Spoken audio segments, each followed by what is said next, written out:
Calcular as horas em um plano híbrido de ensino é um desafio.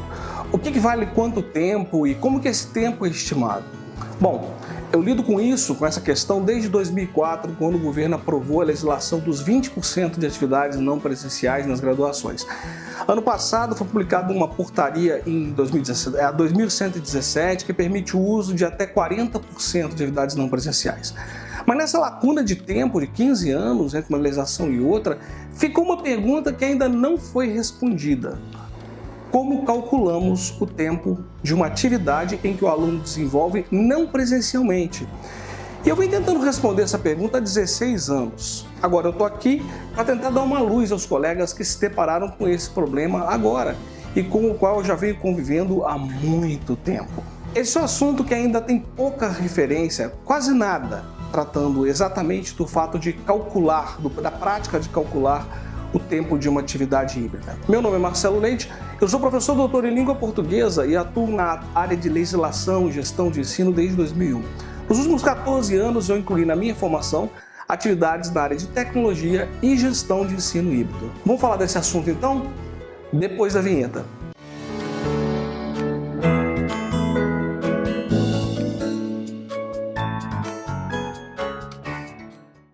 O cálculo de uma hora aula de qualquer curso é um desafio, professor, mas no sistema presencial nós estamos lidando com o tempo limitado do relógio, o tempo que corre, e aí fica muito mais simples o processo, 50 minutos, 100 minutos. Aí de repente nós encaramos calcular quanto tempo que um curso híbrido vai durar partindo de um padrão de horas presenciais. O padrão que não foi feito para um modelo remoto e que ainda é um padrão muito complexo, com pouca referência nesse sentido de como calcular. No ensino presencial, aquele tempo é calculado com base em quanto tempo estamos lá na sala com o aluno. O que, se a gente observar atentamente, não implica de forma alguma na qualidade do processo de ensino-aprendizagem. E também não reflete em nenhum momento que o aluno não se dedique mais a uma modalidade presencial ou não presencial. Esse conteúdo que é colocado na atividade presencial, muitas vezes ele se estende para fora da sala de aula e não é levado em conta. Vamos ver então. Num primeiro caso, nós podemos ter um professor que entra em sala de aula, uma aula de 50 minutos, demore 10 minutos para iniciar e termine 5 minutos antes, que é um procedimento normal. Logo, trata-se de uma aula de 35 minutos. Mas vamos supor que esse professor tem um hábito sui generis, né, de passar boa parte da aula falando algum conteúdo que seja alheio, não seja focado exatamente na natureza da sua disciplina, coisa que eventualmente pode acontecer. Será que esse aluno teve 50 minutos de aula curricular e aprendizagem, entre aspas? Com 2 aulas por semana nesse ritmo, será que eu posso falar de um curso que tem 100 minutos semanais? Mas vamos para outra situação. No segundo caso, nós temos aquele professor que entra na sala de aula, começa e termina pontualmente, no toque da sineta, como a gente falava antigamente. E contando com um desvio ou outro, temos ali quase 50 minutos. Em 2 aulas nós temos 100 minutos. Entretanto, além das 2 aulas semanais, ele passa trabalhos semanais, que demandam em média 90 a 120 minutos de dedicação do aluno em casa, fora da sala de aula. Será que nós estamos falando de um curso realmente com 100 minutos? São 2 cursos com 100 minutos? Não. Temos 2 cursos com 100 minutos, pelo menos no papel. Em 20 semanas são 2.000 minutos, aproximadamente 33 horas e 20 minutos. Mas considerando o perfil das 2 situações que eu relatei para vocês, nós não podemos dizer que temos o mesmo tempo para os 2 cursos. Isso sem falar em feriado, recesso e outras coisas que podem afetar esse cálculo ainda mais dentro de um sistema de reposição presencial que muitas vezes é praticamente inviável. Não tem como, perdeu aula, não tem como repor. Não dá para você planejou para ser presencial e ficar dando texto para o aluno desenvolver fora isso. Para isso ele tem que ser planejado para ser híbrido. Dessa forma é muito importante a gente aprender a computar o tempo que o aluno se dedica à nossa disciplina fora do ambiente de sala de aula. Visto que não se trata de um tempo real de aprendizagem, considerar só aquele tempo de sala de aula. Tudo isso é para retornar uma questão.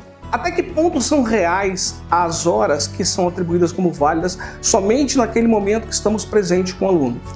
Até que ponto o ensino 100% presencial é mais eficiente do que a aprendizagem semipresencial, que de certa forma vai forçar o aluno a ter uma postura muito mais ativa na construção do conhecimento, além daquela questão do momento da aula com o professor. Estamos falando da mudança de um paradigma cultural, tanto por parte do professor quanto por parte do aluno. Dentro de um sistema híbrido, o professor tem que aprender a reaprender a se planejar, a calcular e estimar um tempo de atividade, pensar as avaliações de formas mais contínuas e interdisciplinares, pensar o outro lado do processo, o aluno em sala de aula, o aluno fora da sala de aula. Quando passamos um texto, por exemplo, temos que imaginar o tempo que o indivíduo vai se dedicar àquele texto dentro de uma metodologia de estudo. O ensino híbrido ele pode ser visto como uma fase de migração para a modalidade EAD. É verdade. Quer dizer, às vezes não. Mas que pode progredir rumo a essa modalidade ou mesmo se desenvolver dentro da sua forma mais eficiente, dada a natureza de cada curso. Afinal, cada curso resguarda especificidade e isso tem que ser respeitado nesse processo. Alguns cursos vão ser permitido fácil trabalhar com mais semipresencial, outros não. E isso tem que ser respeitado. Basicamente entendemos isso porque o uso da modalidade AD é algo muito complexo, que envolve uma mudança cultural, uma mudança legal, que vai desde legislação até a confecção de material, até a questão de postura do aluno desde o momento que ele entra. Isso é um processo gradual, não é uma coisa que nasce da noite para o dia.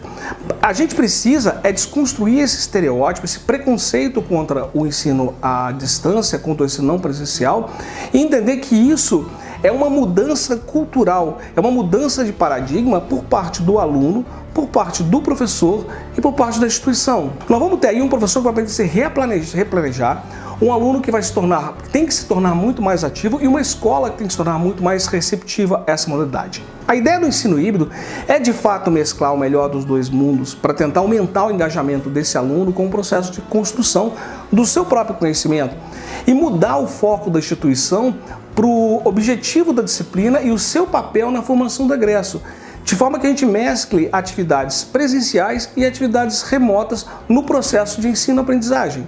Ah, agora eu entendi! Agora eu saquei! É isso.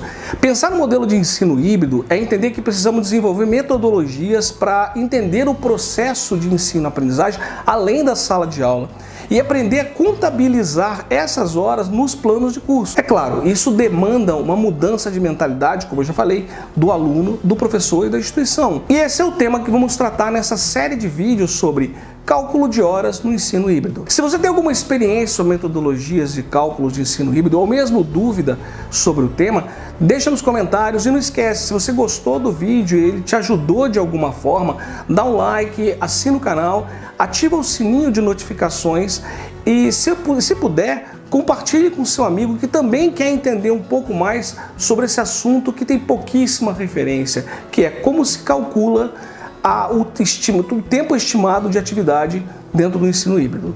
Ok? Um abraço e até o próximo vídeo.